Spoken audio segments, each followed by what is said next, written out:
Hi everyone, this is Tina with Overall Adventures. Thank you so much for joining me. It's Q&A time. I took all your questions and I put them into 3 different categories so that's just easier to watch. So we've got journaling questions, we've got like career, family related questions, and then we've got like miscellaneous, really cool, really fun questions coming at the end. So let's do it. Let's start with journaling because that's what this channel is all about. So I wrote all of your questions into my journal, so that's how I'm gonna, just read off of that. So if you see me looking down, that's what I'm doing. Okay, do I ever go back and read my old journal entries? No, never, unless, caveat star, unless it's for a YouTube video. So I actually have gone back this week and reread a whole entire notebook or whole journal because I'm working on a video for you all about this specific journal. But typically, no, I never do. Journaling for me is 100% about in the moment and in the process. And once I'm done with the journal, I usually just kind of like forget it exists. But I have to say, I really enjoy going back. For me, going back and reading a journal is kind of like, sorry, that's Nyla tapping in the background. For me, going back and reading a journal is kind of like looking at a yearbook or like a photo album, and every time I read it I'm like, oh my gosh, this is so great, but I don't want to, like, I don't necessarily go back with the intention of like learning something from my past, but maybe I should because every time I do it I really enjoy it. So have I ever thought about using a digital journal? No. No. I've done one collaboration video many years ago about journaling apps, which was really cool, but did I ever use one of those or download them? No. I don't know. I have this like ongoing battle with screens and phones and computers and stuff. So no, I don't like to be on a screen any more than I have to. And for me, journaling is 100% about paper and ink. Somebody asked what journal is my favorite or closest to my heart and why. This is coming, okay? I'm gonna do a whole video on this very, very, very, very, very soon. So I'm gonna ask, what are my favorite books on journaling or favorite books that are journals?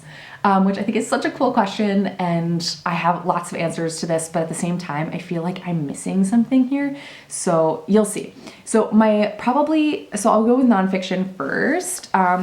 This started The Artist's Way. If you haven't heard of it, look it up on YouTube. There's a million videos about it. This is an incredible book on journaling, and it, for me, really started the habit building that I needed to do journaling every day. So I love this book. This is a great book. I've worked through this whole thing. Another book that I really love is, this is a cool one. I got this at a thrift store many years ago, but I've always just kept it. And since I've traveled internationally and moved around the entire world, I don't have many books in my collection. So the books that I have here are very special to me for that reason, because they've survived many a move. This one is just really cool because it has a lot of activities in it and prompts. So I really enjoy this one. This book, Inspiration Sandwich by Sark, this was a big book for me in my college days. This is just a funky, fun book because it's all handwritten, and it's all about creative freedom and basically creative fire. So this was a big deal for me at a certain point in my life, but I haven't referenced it again in many years. And then in terms of actual journals, I really got into this past year reading journals of authors that I really love. Specifically, I read Lucy Maud Montgomery's collection of journals from her life, and I'm obsessed, and I think it's something that I really, really, really want to do more. I'm currently in like an epic reading slump, which is another conversation entirely, but I am a huge Anne of Green Gables fan, and it was just the most incredible thing to read somebody else's journal. And to read Lucy's journals were just, it was delightful, and I want to keep doing that. On that note, I've talked about this in another video as well, but this, my friend gave this to me, The Country Diary of an Edwardian Lady. This is also somebody's personal journal, except this is more, this is Edith Holden's personal journal, but it's more nature related, and every day of the year she goes out and observes what she sees in her hometown, and it's just stunning, and it was a huge game changer for me this year on just like how I think about journaling. And then last but not least, this is from my dear friend Heather Matter, and we're doing like a little journal book swap, a couple of us, and this is her favorite, or one of her favorite journaling books, and it's called A Walk Between Heaven and Earth by Birgild Nina Holzer, and it's stunning. It's like a cross between meditation. It's like a cross between meditation and journaling, and I adore it. It's really short, simple, sweet, but just watching somebody wrestle with journaling and yeah, just kind of follow the breadcrumbs. It's just a beautiful, beautiful thing. But all that being said, even though I just showed you a bunch of books, I feel like I'm missing something. Like, I feel like I'm missing the book on journaling that like I need it for some reason, and I don't know what that book is, and I hope it comes into my life one day. But I do feel like I'm missing that. We're diving deep. We're diving deep here. I love this question, and I need to think about it more. But the question is, what do I want to do with my journals after I die? What do I want to happen to them? I love this. Let's go. Let's go. After I die,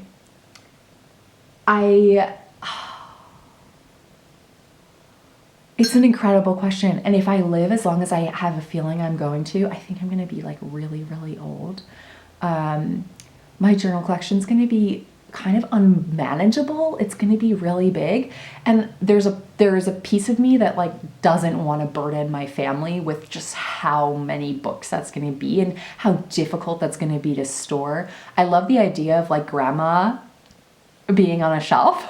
Like my whole life being on some bookshelf in one of my great grandchildren's like basements or something. Like I like that idea, but at that point too, those journals are going to be really fragile and going to need certain, I think, protection. You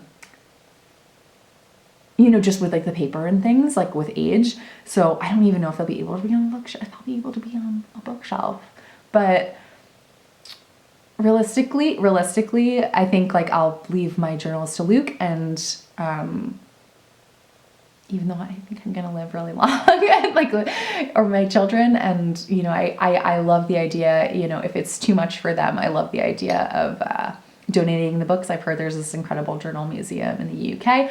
I think that would be really cool, but I don't know. I just don't want to burden my family with like, you know, boxes and boxes or like a storage unit full of notebooks. Like, that seems like a lot for them to deal with later down the line. But at the same time, yeah, I want something to happen to them. I'm just not exactly sure what. I don't think I'd want to digitize them, but I guess if they would want to do that, that's a huge project. That sounds very daunting, but I don't know. It's so interesting. Part of me is like, burn them. But then no. I don't know. I guess I'll just leave it up to them and we'll see. But my favorite spot to journal outside the house, and 100% hands down, would be an airport. I love journaling in airports. One, because that means I'm going somewhere new, which is so exciting, and I'm obsessed with airports, but also I love just like people watching and having my journal out at the same time. Like I don't know, I always get inspiration for characters or for stories or just different questions that come up or ways of thinking about things. Has there ever been a time where I couldn't journal? That's an interesting one. I think, yeah, there's 2 times in my life where I really didn't journal a lot compared to other times. One would be college, specifically, yeah, like my sophomore, like, yeah, all 4 years, I really didn't journal very much. I was really in the moment, I was super busy, and I didn't have a routine. And the second time in my life where I really didn't journal too much was my first year of teaching in Qatar. It was my first year of full-time teaching, and yeah, that wasn't, I mean, I journaled, but it was like like a paragraph here, a paragraph there, like in between classes, very sporadic. But that was probably the time in my life where I needed to journal most.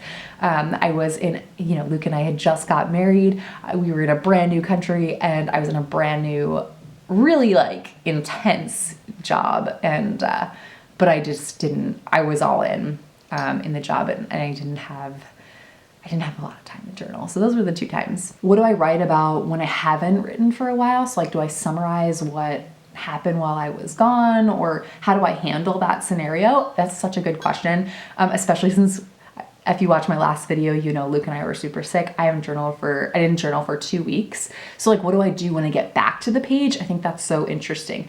Most of the time, what I will do is like a really, really messy mind map, like an overview of like the big things that happen that I kind of want to mention. And then maybe I pull out like 1 or 2 of those things from the mind map and elaborate and like tell that story. But in the case, for example, of being really sick, honestly, there wasn't much that happened. There wasn't much to document, and there wasn't much that I really wanted to remember, like dive into that, because it was just a pretty miserable time. It just sucks to feel sick. So this time around, I just kind of like moved on and I didn't want to think about the negativity of being sick. But other times, yeah, I usually go to a mind map and then like I'll pull out a couple ideas. I try not to burden myself with trying to like document everything that happened while I was away from the page. Do I read my entries to Luke? That's such a cute question. No. No, I mean, has there been a time? Yes, I've read my journal entries before, but it's been like little one-offs. Like if I ever have like a really crazy dream or something, or I don't know, like I remember when we were first starting, like we were early days of dating, like I read him the journal entry that I wrote like after I met him and things like that. But on the regular, no, I don't read my journal to him, although I think that'd be really cute. And then somebody else asked on that, is Luke a journaler? No, no, he doesn't journal. He likes to write. You know, he was an English major and he is a English and social studies teacher, so he loves to write, but he doesn't write in a journal per se. He used to write me a lot of letters though, especially early days of dating. But no, he's not. I've thought about maybe doing a video where I like make him journal for a week or something to see what he thinks. What do you think? I think that would be fun. So let me know in the comments if you want to do that, and then we can push him a little bit to do it. How many empty journals do I have? And can I show you? Yes, of course. I'm very proud of this. These are my empty journals. If you saw, I did a video showing you my empty journals fairly recently. This one is new. This one is from Brie. This is a nice chunky guy. But yeah, 1, 2, 3, 4, 5, 6, 7. I feel like these field notes are so small, I almost like don't count them because they're great for like to-do lists and like little things. I don't know if I would use these as like a full journal, but I'm pretty proud of this. I have worked very hard to keep this number down. A couple of these have been in my, like this guy, this is a Muji notebook. This has been in my like collection forever, and there's a reason why I haven't used it. And it's just because I don't like the paper and it doesn't work with fountain pens. So I just keep putting off using this notebook. But I like to keep this collection super small and just try to use what I have because my taste changed so much that I like to get new journals for when I'm like craving them rather than going back and having like a big stash and feeling that like pressure that I need to use them. Okay, let's go to some job, career, family questions. So somebody asked, give us like a teaching life update. Like are you teaching? All those kinds of questions. I'm not teaching right now. I'm not. Do I miss it? Yes, dearly. I miss more than anything. I miss my students, and if I think about them long enough, I will cry. So I just love those people. I love those students, and I just miss them more than anything. But after teaching, being in Qatar for 3 years, 2 of those years were pandemic years, school years, and with both of those years, because of the pandemic, Luke and I were unable to leave Qatar and see our families for 2 years. So that was tough. Teaching during a pandemic was tough. Teaching as a new teacher was tough. And I was just super burnt out. And so coming back to the States, I just really missed certain things that I didn't get to do while I was teaching, and I miss my family more than anything. So that was a big reason why we ended up coming back. We did interview abroad. We thought about continuing to teach abroad, but we didn't actually get any jobs. We interviewed a bunch and nothing panned out, and it just got to the point where it was like, you know what, we just miss home. We haven't seen our families in 2 years. I haven't seen my mom in 2 years, and or my sisters. It was time to come back. And then when we came back, takes me to another question, like, what am I doing now? I'm working as a copywriter for an ad agency. So I get to still write, and, I get to write every day. I get to use wordplay every day. I get to, puzzle out, just different scenarios every day. And it's really great. And I get to work from home, which has been lovely. And I get to just kind of recover from the craziness of teaching.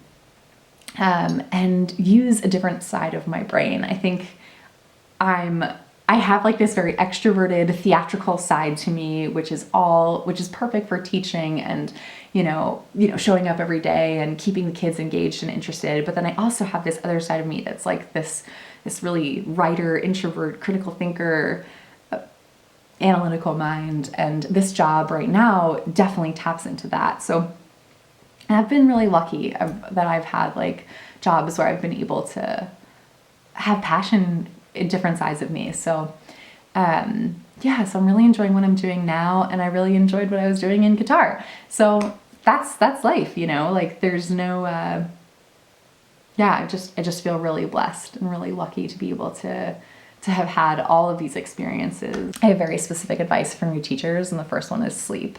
You need sleep, especially during the week. You need to have the energy for the next day. Takes me into the next one, which is meal prep. Meal prep is a must as a first-year teacher or as a new teacher. You do not have the time to think about food. We meal prepped breakfast, lunch, and dinner for 3 years straight. It was a lifesaver. I did not need to come home exhausted at like 3:30, 4 o'clock and think about food. I didn't have the bandwidth, and I knew, and it happened especially in the first year, if I didn't have dinner prepared or like knew what we were doing for dinner, I was just gonna eat junk food, and which was gonna like further this cycle of like being exhausted and like not being prepared for the next day. Which takes me to the next one, which is save your best lunch for your toughest day of the week.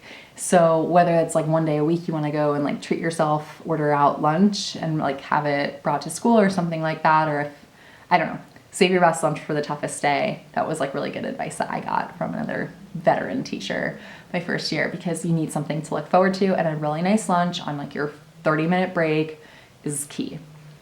It'll make a little bit of a difference. And then the last bit of advice would be to utilize a Friday night. So even though you're exhausted by Friday and you just want to go home and sleep and cry, use the Friday night to do something low-key with friends or go out to dinner or something, because it makes the weekend feel just a little bit longer, especially if you're working on Sunday like I did every single day, every single weekend. I was always all day Sunday working and prepping for the week ahead or the week after that. If you make more of a Friday night, you feel like you have a little bit more of a weekend. So that's my advice for new teachers. Oh, and take it one day at a time, because if you think too far ahead, it's too much. The last section is just like these really fun miscellaneous questions that I didn't know how to categorize. So let's do it. Someone asked, what is my word of the year? Yes, I made a video on this actually. It is earnestly ours. So it's kind of 2 words, but really I guess it's earnest. I think that word is beautiful and amazing. And yeah, earnestly ours. Heather asked, how are my vision index cards going? So this is on the same video. I'll link that above. I made these index cards like in lieu of a vision board. I have not used them. I have not used them. I know I should be flipping through them every day, like affirmations. I have not used them, but I'm gonna defend myself. I think for me, the act of creating it and like the act of being intentional and like thinking about all these things at the beginning of the year, and, you know, the sacred act of making like a vision board or, you know, vision cards or something like that is the process for me. And like, that's what's most interesting. Should I probably be looking at them? Yeah, sure. But I have so many routines and there's so many things that I try to do every single day that it's just like, you can't do it all.